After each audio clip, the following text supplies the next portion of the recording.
ഷീബാസ് കാറ്റലോഗിന്റെ പുതിയൊരു വീഡിയോയിലേക്ക്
പ്രവർത്തനങ്ങളെ കുറിച്ചൊക്കെ വളരെ ഡീറ്റെയിൽ ആയിട്ട് തന്നെ എൻ്റെ കമ്പനിയുടെ ആളുകളുണ്ട് നമുക്ക് പറഞ്ഞു തരാൻ കേട്ടോ. അപ്പോൾ തീർച്ചയായിട്ടും ഫോട്ടോഗ്രാഫർമാർക്കൊക്കെ വളരെ വെർത്താണ് ഇവിടെ വരുന്നത്. എല്ലാവരും തന്നെ വരുന്നുണ്ട് കേട്ടോ. ഇടയ്ക്ക് ഞാനും കുറച്ച് ഫോട്ടോസൊക്കെ എടുത്തു നോക്കിയിട്ടുണ്ട്. ക്യാമറ പുതിയത് വാങ്ങാനൊന്നും അല്ല കേട്ടോ, എന്നാലും എടുത്തു നോക്കി. കാരണം നമുക്ക് കിട്ടുന്ന ഒരു അവസരമല്ല, തീർച്ചയായിട്ടും നമ്മളത് ഉപയോഗപ്പെടുത്തുക എന്നുള്ളതാണ്. അപ്പം പല പല ക്യാമറകൾ നമുക്ക് ട്രൈ ചെയ്ത് നോക്കാമല്ലോ. എനിക്ക് പിന്നെ കുറച്ച് സ്റ്റുഡിയോ ആക്സസറീസ് ഒക്കെ വേണം. അവിടെ ചെന്നപ്പോഴത്തേക്കിന് ഒരു രക്ഷയില്ല, വളരെ വിശാലമായ രീതിയിൽ അതിനും സ്റ്റോളുകളുണ്ട്. ലെൻസ് ബാഗുകളും സ്റ്റുഡിയോ ആക്സസറീസ്, അങ്ങനെ അതിൻ്റെ എല്ലാ കളക്ഷനും ഒരു സൈഡ് മുഴുവൻ അത് തന്നെയാണ്. അത് തന്നെ കണ്ടാലും തീരുകയില്ല.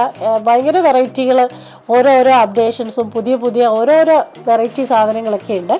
സ്റ്റുഡിയോ സംബന്ധിച്ച എല്ലാ കാര്യങ്ങളും ഒരു കുടക്കീഴിലാണ് നിരത്തിയിട്ടുണ്ട് ഇവിടെ. ഇവിടെയുള്ള മോഡൽസ് ഒക്കെ വളരെ സുന്ദരികളാണ് കേട്ടോ. ഓരോ ഫോട്ടോഗ്രാഫിക്കും അനുയോജ്യമായ രീതിയിൽ ഡ്രസ്സിങ്ങും മേക്കപ്പും ഒക്കെ ചെയ്തിട്ടാണ് അവരിയ്ക്കുന്നത്. നല്ല ഭംഗിയുള്ള കുട്ടികളാണ് എല്ലാവരും തന്നെ. പിന്നെ ഇവിടുത്തെ ഒരു പ്രത്യേകത ഫ്രെയിമുകളാണ്, ഫോട്ടോ ഫ്രെയിമുകൾ. വളരെ വെറൈറ്റി ആയിട്ടുള്ള ഫോട്ടോ ഫ്രെയിമുകൾ ഇവിടെയുണ്ട്. അതുപോലെ തന്നെ ആൽബത്തിന്റെ കവറുകളെ എല്ലാ കാര്യങ്ങളും ഉണ്ട് കേട്ടോ. പിന്നെ വളരെ പ്രഗത്ഭരായ ഫോട്ടോഗ്രാഫേഴ്സ് എടുത്ത ചിത്രങ്ങൾ പ്രദർശിപ്പിച്ചിരിക്കുന്ന വലിയൊരു ആർട്ട് ഗാലറി ഇവിടെ ഉണ്ട് കേട്ടോ. അല്ലെങ്കിൽ തന്നെ ഫോട്ടോസ് ഇഷ്ടപ്പെടാത്ത ആളുകളൊക്കെ വളരെ ചുരുക്കമാണ് അല്ലേ. ഇപ്പോൾ ഫോട്ടോഗ്രാഫി ഇഷ്ടപ്പെടുന്ന എല്ലാവർക്കും തന്നെ ഒരു ഫോട്ടോഗ്രാഫർ ആകാൻ പറ്റും. കാരണം ഇപ്പൊ എല്ലാവരുടെ കയ്യിലും നല്ല ക്യാമറയുള്ള ഫോണുകളാണ്. അപ്പോൾ തീർച്ചയായിട്ടും നമ്മൾക്ക് ഒരുപാട് സന്തോഷം തരുന്ന മൊമെന്റ്സും നമുക്ക് വളരെ കാണാൻ ഭംഗിയുള്ള സ്ഥലങ്ങളൊക്കെ നമുക്ക് ഫോണിൽ എടുക്കാൻ പറ്റും. അപ്പോൾ തീർച്ചയായിട്ടും ഇതുപോലുള്ള ഗ്യാലറികൾ നമ്മൾ കാണുന്നത് വഴി നമുക്ക് നല്ല ഫോട്ടോഗ്രാഫർ ആകാൻ പറ്റും. അതിനുവേണ്ടി ഒരു പ്രൊഫഷണൽ ക്യാമറയോ ഒന്നും വേണമെന്നില്ല. കാരണം ഇതുപോലുള്ള വലിയ വലിയ ഫോട്ടോഗ്രാഫർമാരുടെ ചിത്രങ്ങൾ ശ്രദ്ധിച്ചാൽ ഇതേ ലൊക്കേഷനിലായിരിക്കും നമ്മൾ പോയൊരു പടം എടുക്കുമ്പോൾ ഈ പടത്തിന് ഇത്രയും ഭംഗി വരുന്നില്ല. അതിൻ്റെ കാരണം അവരുടെ ഫ്രെയിമിംഗ് ആണ്. അപ്പോൾ തീർച്ചയായിട്ടും നമ്മൾ ഇത്തരം ചിത്ര പ്രദർശനങ്ങളും എവിടെ ഫോട്ടോസ് കണ്ടാലും നമ്മൾ ഡീറ്റെയിൽ ആയിട്ട് നോക്കണം. അവരുടെ ഫ്രെയിമിംഗ് ഒക്കെ കണ്ടിട്ട് നമ്മുടെ കയ്യിലിരിക്കുന്ന ഫോണ് വെച്ച് അതേപോലെ അല്ലെ അതിലും ഭംഗിയായിട്ടൊക്കെ നമുക്ക് ഫോട്ടോസ് എടുക്കാൻ പറ്റും. തീർച്ചയായിട്ടും നിങ്ങൾക്ക് എല്ലാം ട്രൈ ചെയ്യാവുന്നതാണ്. അതുകൊണ്ട് ഫോട്ടോഗ്രാഫി ഇഷ്ടപ്പെടുക, ഫോട്ടോഗ്രാഫർമാരെ ഇഷ്ടപ്പെടുക, ഇതൊക്കെ ഇതിൽ ചെയ്താൽ മതി. സിമ്പിളാണ്. എന്തായാലും ഇതിൻ്റെ ഒടുവിലായി വളരെ ഭംഗിയുള്ളൊരു ഫാഷൻ ഷോ നടക്കുന്നുണ്ട് കേട്ടോ. നമുക്ക് അതുകൂടി ഒന്ന് കണ്ടുവരാവേ. ഇവിടെ നിറയെ ആളുകളാണ്, ഒരു രക്ഷയില്ല. നമുക്ക് അങ്ങോട്ടും ഇങ്ങോട്ടും ഒന്നും മാറി നിന്നൊന്നും ഷൂട്ട് ചെയ്യാൻ പറ്റുന്നില്ല, അത്രയ്ക്ക് ആളുണ്ട്. അപ്പം എന്തായാലും ഒരു സൈഡിൽ തന്നെ നിന്നാണ് നമ്മളിത് എടുക്കുന്നത്. ശരിക്കും പറഞ്ഞാൽ ഈ ഫോട്ടോ ഫെസ്റ്റിന് വന്ന വരുമ്പോഴൊക്കെ മാത്രമാണ് ഈ ഫാഷൻ ഷോ ഒക്കെ ഇത്ര അടുത്ത് നിന്ന് കാണാൻ പറ്റുന്നത്. അതിനു മുമ്പ് ഞാനിങ്ങനെ അടുത്ത് നിന്ന് ഒരു ഫാഷൻ ഷോസ് കണ്ടിട്ടില്ല കേട്ടോ.